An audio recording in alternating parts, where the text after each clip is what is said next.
All right, so we're going to dive into a story today. And let me just warn you, it's a pretty heavy one. We're looking at a case where a surgeon, during surgery, took out the wrong organ. And it ended up being fatal for the patient. Wow. Yeah. We've got an online news article about it, and we're going to, go deeper than just what the headlines tell us. Not only what happened in this case, but like what this means about surgical errors, in general. Yeah, that makes sense. When I hear stuff like that, it makes me wonder, like, how often does this kind of thing happen? And what can we do to prevent it? Exactly. And this story takes place in Florida. Ascension Sacred Heart, Emerald Coast Hospital. The patient was William Bryan, 70 years old. He went in because he was having pain on his left side. Okay. So the surgeon, Dr. Thomas Shaknovsky, performed the surgery. But instead of taking out Bryan's spleen, he took out his liver. Oh my gosh. That's terrible. And he didn't make it through the surgery. Oh, wow. So now, Bryan's family, they're saying the hospital tried to cover it up. They're saying the nurses messed with the information on his death certificate. That's awful. Yeah, they're suing the hospital, Dr. Shaknovsky, and 4 nurses for over $50,000. Huh. So, like, what does that amount even mean? I mean, obviously you can't put a price on a life, right? Right, yeah. I mean, I guess it's about holding them accountable, trying to make things right, even though obviously nothing can really bring them back. I see, yeah. The family's attorney, they said, this heartbreaking loss has devastated the family of William Bryan, and we are seeking justice for this senseless tragedy. That's just so sad. Yeah.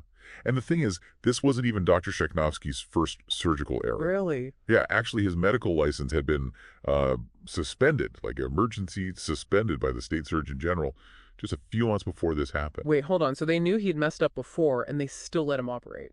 Well, yeah. The suspension was because he had what they called repeated egregious surgical errors, resulting in significant patient harm. Okay, what does egregious even mean in this context? Like, how bad are we talking? Basically, it means the mistakes were way outside of what's considered acceptable, like really bad judgment calls, and patients were seriously hurt because of it. And they let him keep operating. The report actually mentions a case where he took out a patient's pancreas by mistake. And there was another procedure just last year where the patient died. So how was he allowed to keep operating after all that? I know, right? That's the big question. Like, was there no oversight at the hospital? Did people know and just not say anything? It's scary to think about. I mean, of course, surgery is complicated, right? There's a lot of pressure and things can go wrong, but this is just too much. And then there's a whole thing with the nurses, too, Oh, right, the whole cover-up thing. What was the exact allegation again? Yeah, the family is saying that the nurses misrepresented the cause of death on William Bryan's death certificate. So basically, they lied to make it look like it wasn't the surgeon's fault. It definitely seems that way. And if Yeah. that's true, I mean, that's messed up on so many levels. Yeah, that's way beyond just a mistake. That's a whole other ethical problem right there. This whole story, as awful as it is, Yeah.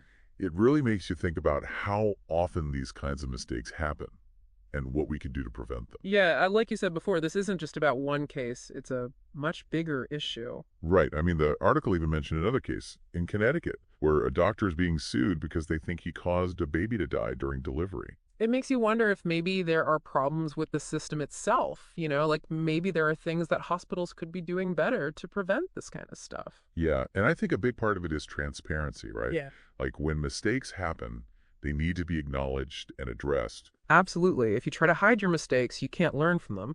And then you're just setting yourself up for more problems down the road.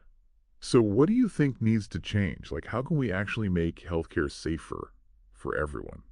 Well, for starters, I think hospitals need to create an environment where people feel comfortable reporting errors.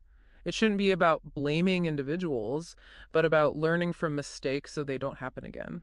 Yeah, that makes sense. And we need better systems for tracking and analyzing what happens during surgeries. If you can identify patterns and see where things are going wrong, you can start to fix them. And I think patients need to be more involved too, right? Like asking questions, getting second opinions, or really advocating for themselves. Definitely. It's about informed consent, making sure patients understand the risks, and being able to talk openly with their doctors. Like a partnership instead of just blindly trusting whatever the doctor says. Exactly.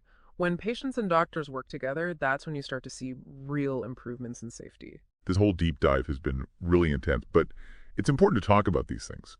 We've gone from this one tragic story to talking about patient safety, problems in the healthcare system, and how important transparency is. And it really leaves you with this question. How can we all work together to build a healthcare system that puts patient safety first? Like, what can we do individually and as a society to make sure that tragedies like this one happen less and less?